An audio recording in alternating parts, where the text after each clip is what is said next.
In the harsh light of Boston General's emergency room, Jake Martinez buried his face in his hands, still stained with his daughter's blood. His construction uniform bore the evidence of the crash that had sent 8-year-old Sophia into surgery.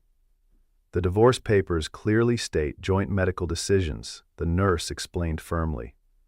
Without your ex-wife's consent, we cannot proceed with surgery. Jake's voice cracked as he tried calling Carmen again, straight to voicemail like the previous 15 attempts. Then a delicate hand with a diamond ring gently touched his shoulder. "I know that feeling," said the blonde woman in the expensive black coat. Sitting alone in a hospital with no one coming to help. A man with calloused hands and a fractured heart. A woman with unlimited wealth but an empty penthouse. Follow the story of how genuine love can transcend every social barrier and build a family from the broken pieces of each other's lives. Jake Martinez was a 34-year-old construction worker in Boston, Massachusetts, who had been raising his daughter Sophia alone since she was 6. Each morning he woke at 5 o'clock, prepared a simple but nutritious breakfast, and roused Sophia by singing the Spanish lullabies his mother had once sung to him. Their small apartment in a modest complex in Dorchester was where neighbors knew the story of the young father who had overcome adversity to care for his little girl. Jake worked for Rodriguez Construction, where he was known as the first to arrive and the last to leave. His calloused hands told the story of overtime hours worked to afford the piano lessons Sophia loved. Every Tuesday and Thursday afternoon, he would leave the construction site early, wash the dust and grime off in a public restroom, and take Sophia to her class at the Boston Community Music Center. He would sit on an old wooden bench, back straight with pride as he listened to his daughter play simple melodies. 2 years earlier, Carmen, Jake's ex-wife, and Sophia's mother had left them after an argument about her addiction issues. Jake had come home to find the apartment empty, a short note, and Sophia crying on her bed. "Am I not good enough for Mom to stay, Daddy?" The question had shattered Jake's heart. Since then, he had dedicated every spare moment to proving to his daughter that she was the center of his world. Each night, Jake read stories to Sophia in English, mixed with Spanish, even when his eyes drooped with exhaustion. He learned to cook her favorite meals from online videos, mended clothes when they tore, and attended every school event, even if it meant sacrificing overtime pay. His construction site friends often teased him about Mrs. Rodriguez from the first floor, a 55-year-old widow who always found reasons to call Jake down for minor repairs. Jake politely declined all invitations for outings or dates.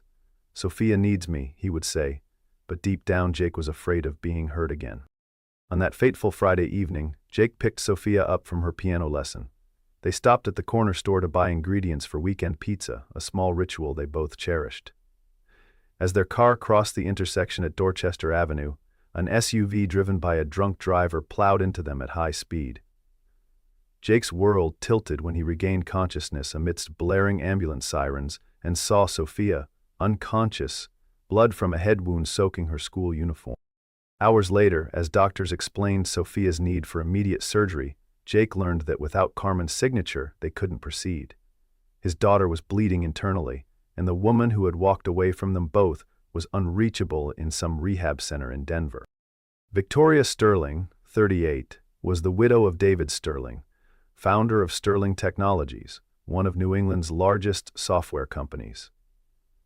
6 months earlier, David had died in a climbing accident in Colorado, leaving Victoria with a fortune exceeding $2 billion and an empty penthouse overlooking Boston Harbor.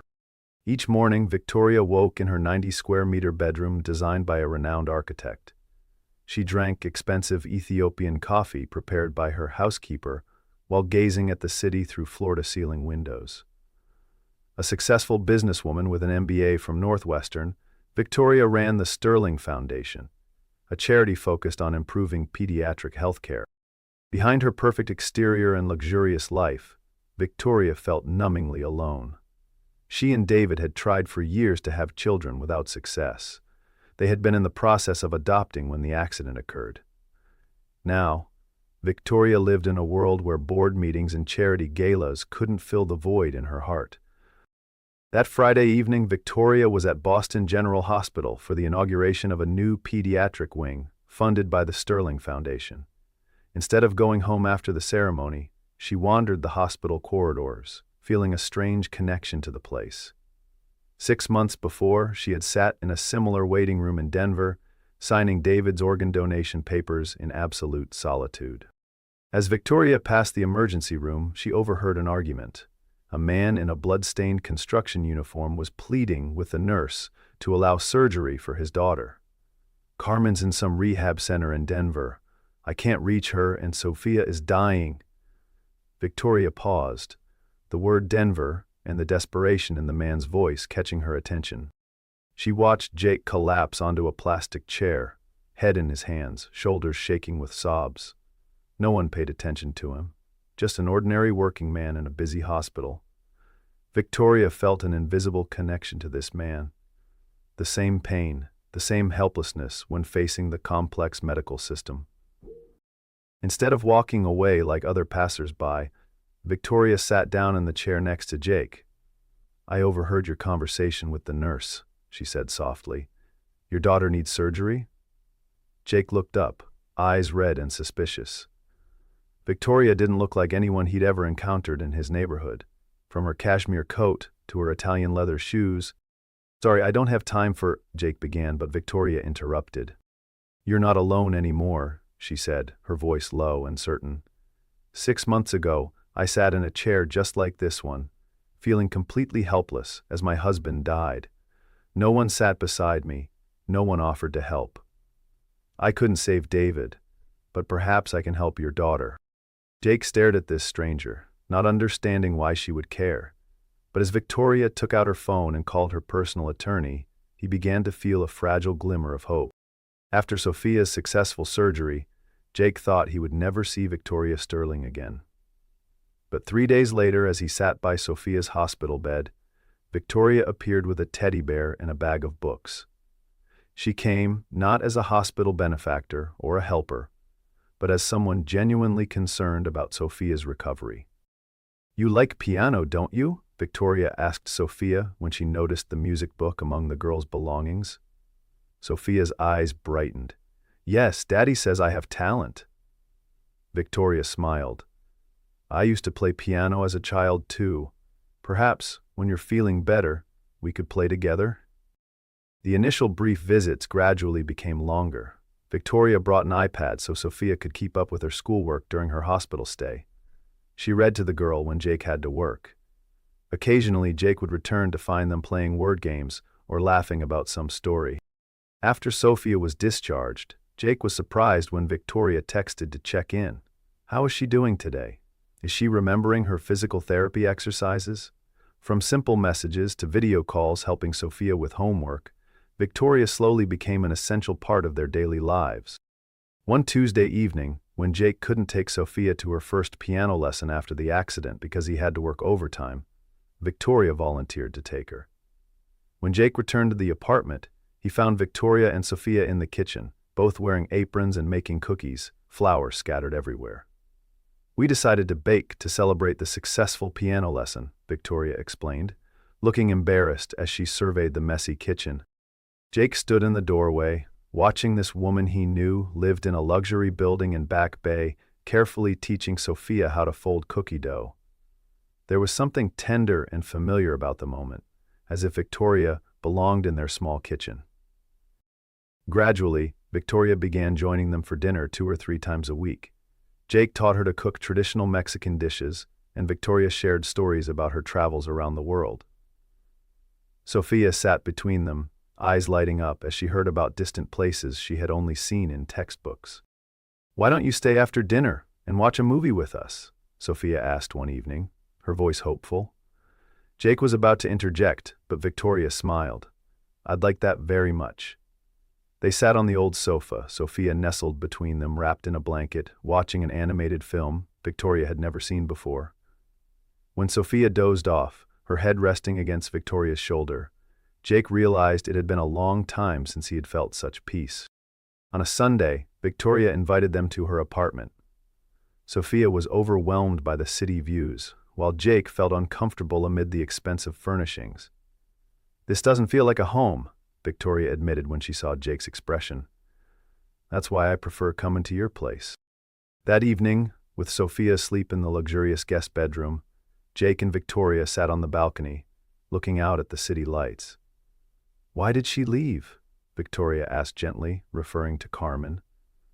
Jake was silent for a moment, then shared about his failed marriage, Carmen's addiction, and his fear that he wasn't good enough. "You're an amazing father, Jake," Victoria said, her eyes glistening in the moonlight. "Sophia is lucky to have you." When their fingers accidentally touched on the railing, neither was quick to pull away. 3 months after the accident, the relationship between Jake, Sophia, and Victoria had evolved into something resembling a family. Victoria helped Sophia with homework, Jake taught Victoria how to fix a leaky faucet, and the three cooked, watched movies, and even went on weekend picnics in Boston Common together. One evening, when Jake accidentally found a file Marcus had mistakenly included with the paperwork for his small construction company, a project Victoria had encouraged him to pursue, his world collapsed. Inside were Sophia's medical bills, all paid in full, totaling $67,000. Jake went to Victoria's apartment, the stack of papers in hand, anger and hurt spreading through his chest. "You paid all these bills without telling me?" he asked, throwing the papers onto her glass coffee table. Victoria stood there, wine glass frozen halfway to her lips. "Jake, I can explain." $67,000? You paid $67,000 behind my back? What else? What else have you been paying for secretly?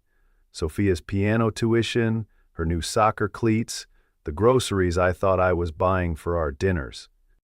"Jake, please sit down, let me explain," Victoria pleaded, but Jake couldn't hear anything over the blood rushing to his ears. "I'm not your charity case, Victoria. I'm not some poor immigrant you can rescue to feel better about your husband's death." Victoria recoiled as if slapped. "That's not what this is." "Then what is it? Because from where I'm standing, it looks like you've been treating Sophia and me like your personal feel-good project." "You're being ridiculous." Victoria set down her wine glass, her hands shaking. "I care about you, about both of you." "Do you care about us, or do you care about how we make you feel needed?" Jake paced back and forth, his work boots loud on her polished floors. "God, I'm so stupid. I actually thought you might." "Might what, Jake? Talk to me." "I thought you loved me." The words came out broken, as if they hurt to say. "Not my situation. Not my cute kid. Not the way I make you feel like Mother Teresa. Me." Tears streamed down Victoria's face. "I do love you, both of you." "No, you love the idea of us. The poor single dad and his grateful daughter. It makes you feel good about yourself, doesn't it? Like you're not just some rich widow buying her way into a family." "Stop it." Victoria's voice was barely a whisper. "Why? Because it's true." Jake grabbed his jacket from her couch. "I should have known this was too good to be real. People like you don't fall for people like me unless there's something in it for you." "People like me?" Victoria's voice turned cold. "What exactly does that mean?" "Rich people. People who think money solves everything. People who can't tell the difference between charity and love." Victoria stood up, hands clenched into fists. "You want to know what people like me are really like, Jake? We're people who watch our husbands die and have nobody to sit with us in the hospital. We're people who have more money than we know what to do with and no family to spend it on. We're people who meet a man and his daughter in the worst moment of their lives, and for the first time in months, remember what it feels like to be needed for something other than our bank account." "Then why didn't you tell me about the bills?" "Because I knew you'd react exactly like this." Victoria threw her hands up. "I knew you'd be too proud to accept help, even help that meant nothing to me, but everything to you." "It's not about pride, Victoria. It's about trust. How am I supposed to trust you when you've been lying to me for months?" "I wasn't lying, I was protecting." "You were controlling." Jake's voice was quiet now, which was somehow worse than when he was yelling.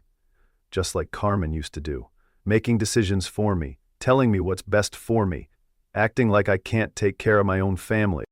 Victoria recoiled. "I am nothing like your ex-wife."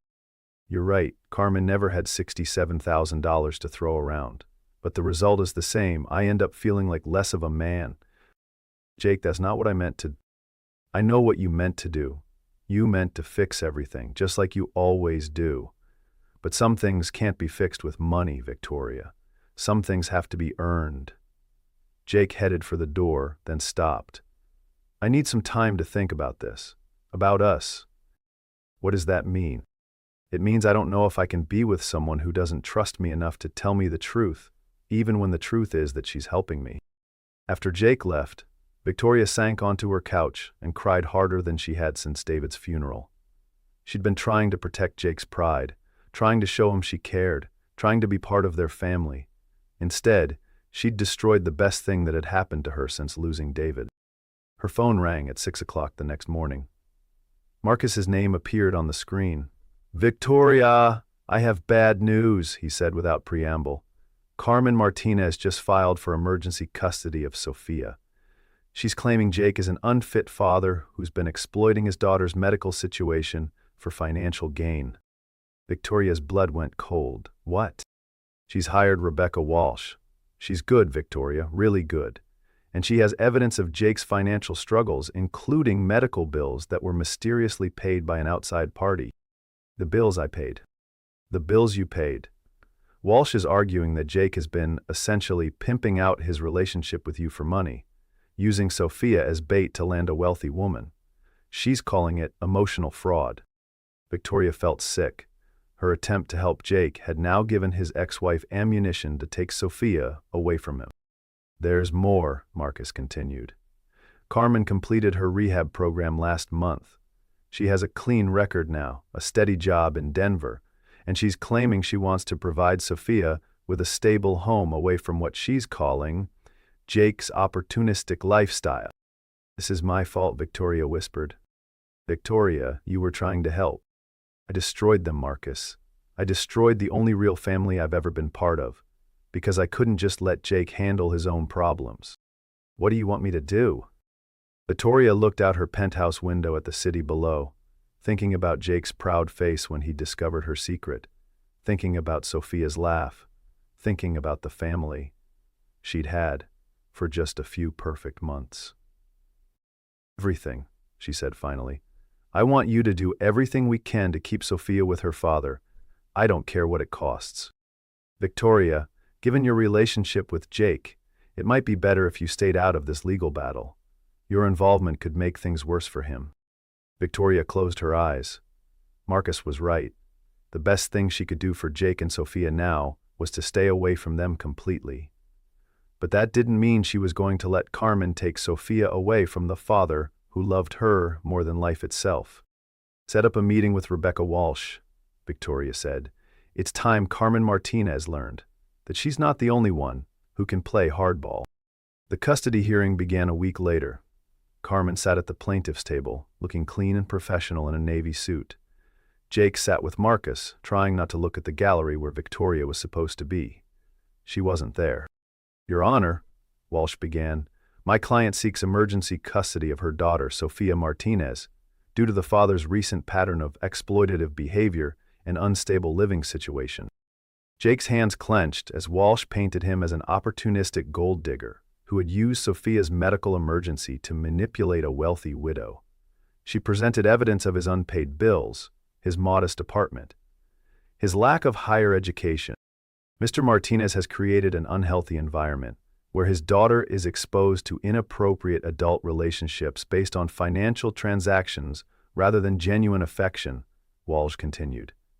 "Sophia needs stability, not a father who parades her in front of wealthy strangers for personal gain." When it was Marcus's turn, he did his best to defend Jake's character and parenting. Neighbors testified about Jake's devotion to Sophia. Her teachers spoke about her academic improvement, but without Victoria's resources, their case felt thin. On the second day of the hearing, a murmur rippled through the courtroom as Victoria Sterling walked in. She wore a simple black dress, her blonde hair pulled back. For the first time since their fight, Jake looked directly at her. She looked tired, as if she hadn't been sleeping. "Mrs. Sterling," Marcus began, "please tell the court about your relationship with Mr. Martinez and his daughter." Victoria's voice was steady and clear. "I met Jake in the worst moment of his life, when Sophia was fighting for her life after a car accident. I watched him do everything a devoted father would do: refuse to leave her side, fight for her medical care, put her needs above his own comfort and pride. And what was the nature of your financial assistance to the Martinez family? I helped with medical bills because I could, and because Sophia deserved the best possible care. Jake never asked for money. He never asked for anything except the right to take care of his daughter. Walsh stood for cross-examination. Mrs. Sterling, isn't it true that you've been grieving your husband's recent death and seeking to fill that emotional void through involvement with Mr. Martinez's family? Victoria was quiet for a moment. I was grieving, yes, but Jake and Sophia didn't fill a void. They helped me remember what it felt like to be part of a family again. There's a difference. A family you could buy your way into? No, Victoria said firmly. A family that welcomed me because Jake Martinez is a good man who raised an incredible daughter. Money had nothing to do with the love I felt for them.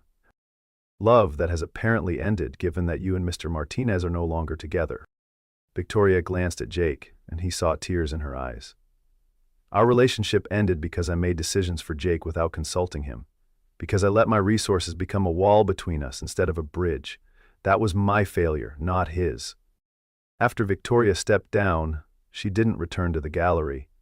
Jake watched her leave and felt something break inside his chest. As the hearing continued, Carmen's mother took the stand next, but instead of supporting her daughter, she shocked everyone. Your Honor, I love Carmen, but she's not ready to be Sophia's primary parent.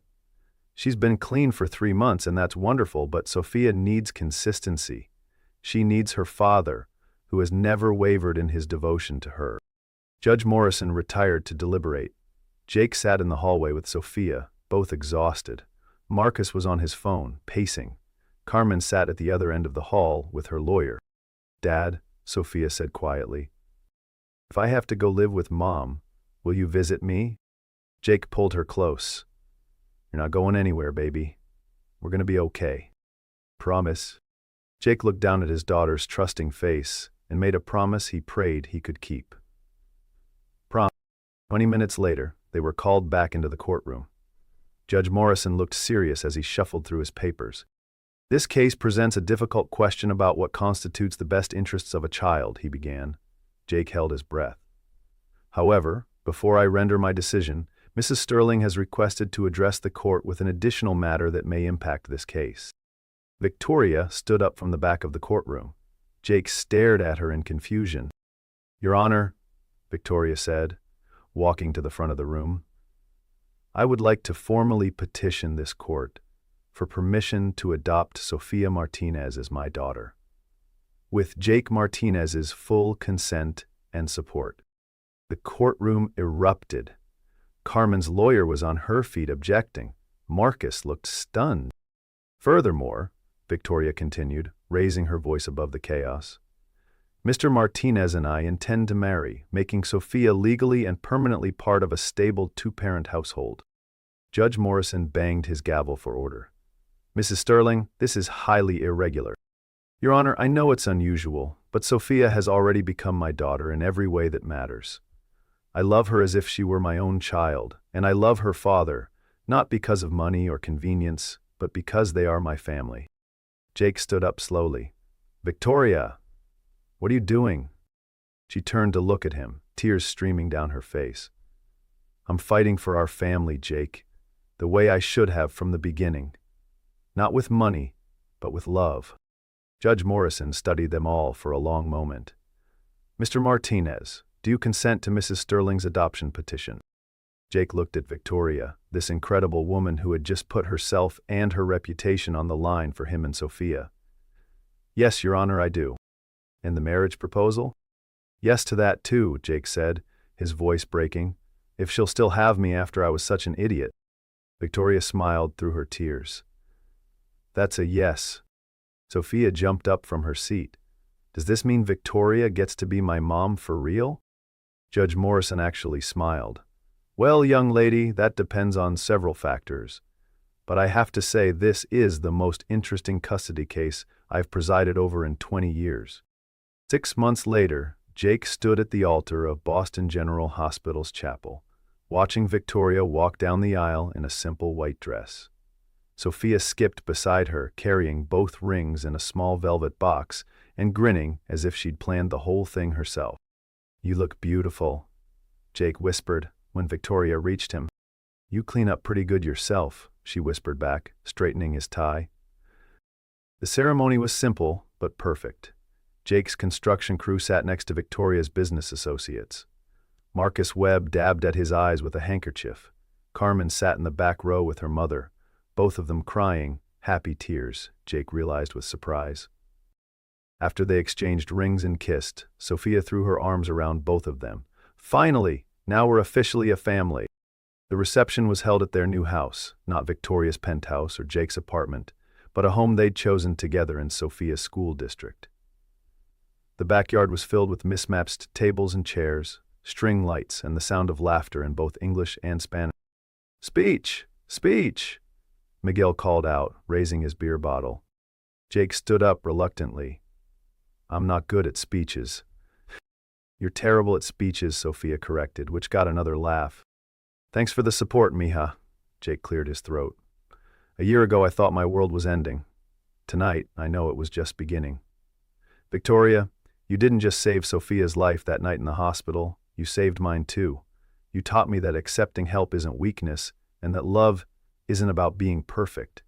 It's about being willing to grow together." He turned to Sophia. "And you, little one, you taught both of us that families aren't just about blood or marriage certificates. They're about choosing to love each other every single day." Victoria stood up and took the microphone. "I used to think I had everything figured out. Big house, successful business, perfect plans. But I was just going through the motions of living. Jake and Sophia taught me the difference between existing and actually being alive. They taught me that the best things in life can't be planned or bought. They have to be built one day at a time with patience and love. And really terrible dad jokes." "My jokes aren't terrible," Jake protested. "Honey, your jokes are legendarily bad," Victoria said, kissing his cheek, "but I love them anyway." As the evening wound down, Carmen approached them hesitantly. "Jake, Victoria, could I talk to you for a minute?" They stepped aside while Sophia played with her cousins. "I owe you both an apology," Carmen said quietly. "I was angry and scared, and I tried to take Sophia away from the only stable home she's ever known. That was wrong." "Carmen," Jake started. "No, let me finish. You're a good father, Jake. You always were. And Victoria, Sophia lights up when she talks about you. I can see how much you love her. I want to be part of her life, but I know now that her home is with you both." Victoria reached out and hugged Carmen. She's lucky to have a mother who loves her enough to want what's best for her, even when it's hard. 2 years later, Jake stood in their backyard teaching a group of neighborhood kids how to build birdhouses through Victoria's community program.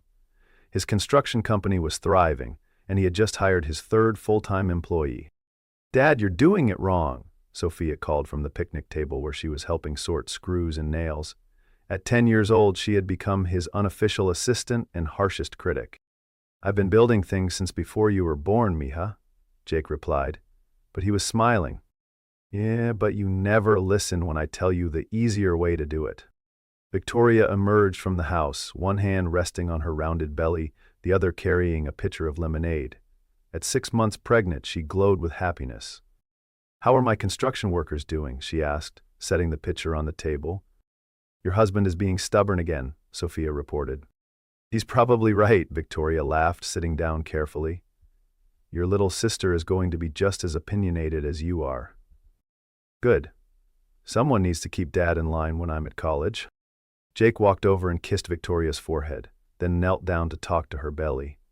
"You hear that, baby girl? Your big sister's already planning to abandon us." "I'm not abandoning you.